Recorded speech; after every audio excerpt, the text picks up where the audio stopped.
สวัสดีครับมาถึง EP ที่121นี้แล้วนะครับผม EP ที่121นี้เรามาออกแบบตัวหนังสือสไตล์นี้กันดีกว่าครับผมสไตล์นี้ก็จะมีลูกเล่นที่ตัวหนังสือยืดได้หดได้อย่างนี้นะครับผมทำยังไงนั้น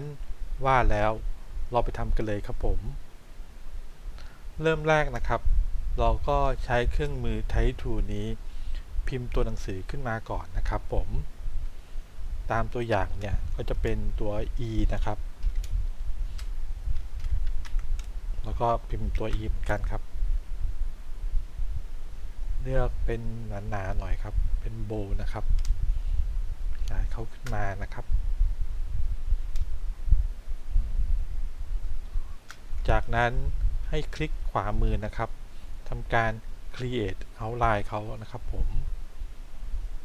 แล้วมาที่เครื่องมือไหนนี่ครับเครื่องมือ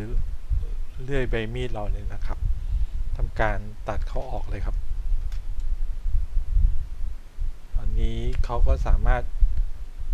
แยกออกมาได้แล้วครับ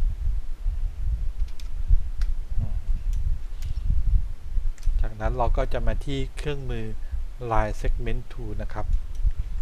เพื่อให้เห็นได้ชัดขอเปลี่ยนเป็นสีแดงก่อนแล้วกันนะครับแล้วก็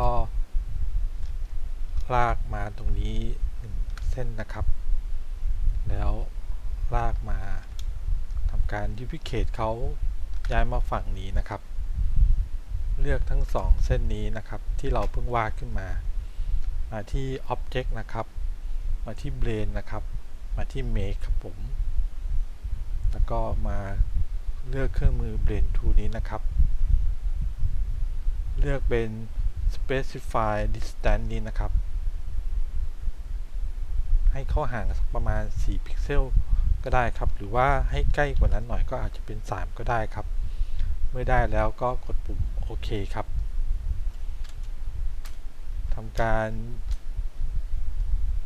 กด Alternate ค้างไว้แล้วก็ Duplicate เขาลงมาที่ด้านล่างนี่ครับแล้วก็นี่ก็เหมือนกันครับกดปุ่ม Alternate ค้างไว้นะครับแล้วก็ลากเลื่อนลงมาครับทำการ Duplicate เขาครับ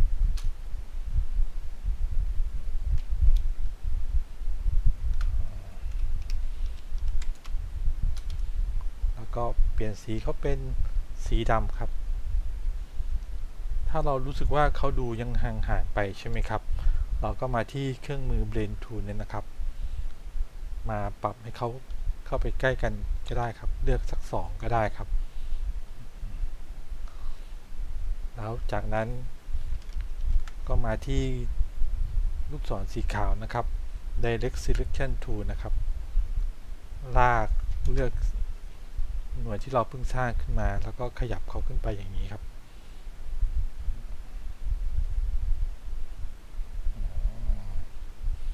ถ้าเกิดดูส่วนนี้เราหนาไปก็ปรับให้เขาบางลงก่อนก็ได้ครับ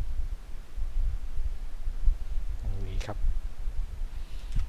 เป็นไงบ้างครับผมไม่ยากเลยใช่ไหมครับผมสำหรับการทำตัวหนังสือแบบนี้หรืออาจจะทำเป็นตัวหนังสืออื่นก็ได้ครับตัว A ก็ได้ตัว D ก็ได้